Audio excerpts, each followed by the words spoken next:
In this session, we'll be discussing how bacteriophages goes and infects bacteria. How does it carry the reproduction in the bacteria?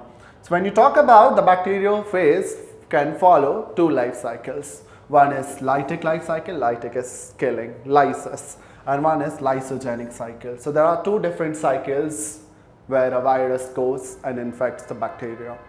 What happens first of all is adherence. The virus first of all will be catching the bacteria. You can look, there is this virus which is catching the bacteria with the help of tail fiber. Now from this tail fiber, the virus will be sending the DNA inside the bacteria. You look, this is the bacterial DNA. What happens? The viruses have this particular important what you call enzyme which is called lysozyme. With the help of lysozyme, the virus will create a pore on the bacterial surface through which it will send the DNA inside the bacteria. Now what will happen? This DNA will degrade the bacteria. You can look, the DNA is degrading the bacterial DNA. So the bacterial DNA will be so many fragments, and virus DNA will start using the machinery where the bacteria was using. So bacteria must be using some DNA machinery, like bacteria was to double its DNA, then to form RNA, and then to form protein. So now that machinery is not being used by bacteria because bacteria DNA is in the form of fragments. What machinery is being used by bacteria, now that machinery virus is using, and virus is making many DNA of its type. And this stage is like somewhere you cannot estimate where are virus DNA, where are bacterial DNA. So this stage is called eclipse. So it's an important stage which comes after infection, which is eclipse formation. This is called eclipse formation. Now you see, when the virus will be what you call doubling its DNA, the DNA will also be using the protein synthesizing machinery and will be forming the proteins like that.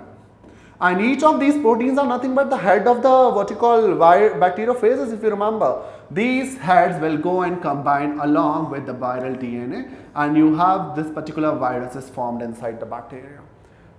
So there you can see there are many bacteria. One bacteriophage was infective and forming thousands of bacteriophages inside the what you call cell of bacteria, and then they want to come, like these bacteriophages want to come out of the cell. When they want to come out of the cell, they will be again secreting lysozyme, which will be what you call lysing the cell wall of bacteria. Hence the lysis of the bacteria got killed. The pathway it's called lytic cycle.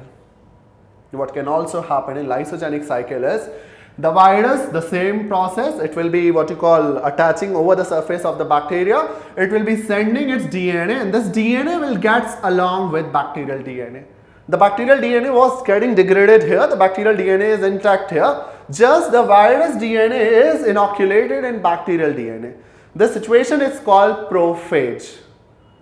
Now what happens is, every time this virus, the bacteria will be doubling, the virus DNA will be doubling along. The bacteria keeps doubling, the virus will be keep on doubling. You can look, the bacteria is doubling its DNA, bacteria has doubled its DNA, so when the viral DNA has got doubled, so virus DNA got doubled.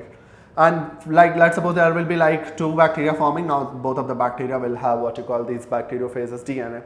So virus is not actually killing here, virus will not kill the bacteria so instantly or so simultaneously, so impromptu.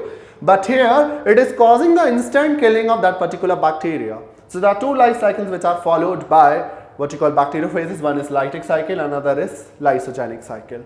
So this is all about the reproduction, how bacteriophages take place in what you call the bacteria.